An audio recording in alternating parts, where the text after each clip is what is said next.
தற்போதைய அண்மை செய்தி. திருவாரூர் மாவட்டம் திருத்துறைப்பூண்டியில் வெளுத்து வாங்கிய கனமழையால் ஸ்ரீ பிறவி மருந்தீஸ்வரர் ஆலயத்தை மழைநீர் சூழ்ந்துள்ளது. ஸ்ரீ பிறவி மருந்தீஸ்வரர் ஆலயத்தை மழைநீர் சூழ்ந்துள்ளது. இதனால் திருத்துறைப்பூண்டியில் கடந்த 24 மணி நேரத்தில் 12 சென்டிமீட்டர் மழை பதிவான நிலையில் ஸ்ரீபிறவி மருந்தீஸ்வரர் ஆலயத்தை மழைநீர் சூழ்ந்துள்ளது. திருத்துறைப்பூண்டியில் கடந்த 24 மணி நேரத்தில் திருத்துறைப்பூண்டியில் வெளுத்து வாங்கிய கனமழையால் ஸ்ரீபிறவி மருந்தீஸ்வரர் ஆலயத்தை மழைநீர் சூழ்ந்துள்ளது. கூடுதல் தகவல்களை திருவாரூர் செய்தியாளர் மணிகண்டன் வழங்க கேட்கலாம். மணிகண்டன், இது குறித்த கூடுதல் விவரங்களை பதிவு செய்யலாம். வணக்கம் மோனிகா.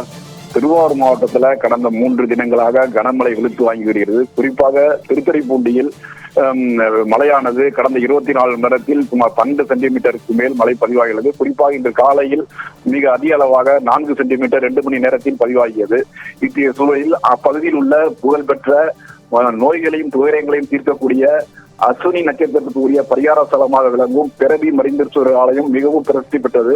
சுமார் 1500 ஆண்டுகளுக்கு முற்பட்ட ஆலயம். இவ்வாலயத்தில் தினசரி ஏராளமான பக்தர்கள் வருகை தருவது வழக்கம். குறிப்பாக இன்று கார்த்திகை திங்கட்கிழமை சோமவாரம் என்பதால் இன்று அதிகாலை முதல் திரளான பக்தர்கள் குவிந்தனர். குறிப்பாக ஐயப்ப சாமி பக்தர்களும் அங்கு சாமியை தரிசிக்க குவிந்தனர்.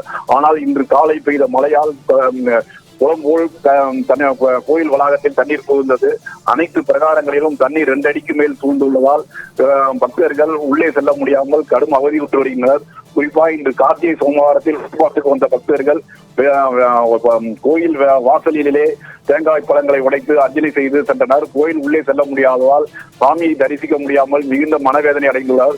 குறிப்பாக இந்த ஆலயம் அஸ்வினி நட்சத்திரத்துக்கு ஒரு பரிகார ஸ்தலம். அந்த தலத்தில் இன்று அந்த நட்சத்திரத்தை உடையவர்களும் இன்று காலை திரண்டனர். குறிப்பாக இன்று அதிகாலை முதலே திரளான கார்த்திகை மாதம் என்பதால் ஐயப்ப பக்தர்கள் குவிந்தனர். ஆனால் பக்தர்கள் உள்ளே செல்ல முடியவில்லை. இதற்கு முக்கிய காரணம் அங்கு வடிகால்கள் சரியாக பராமரிக்கப்படவே காரணம் என்று கூறப்படுகிறது.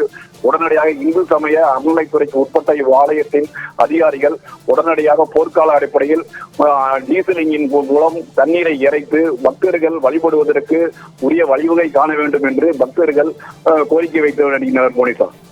மணிகண்டன், தகவல்களுக்கு நன்றி.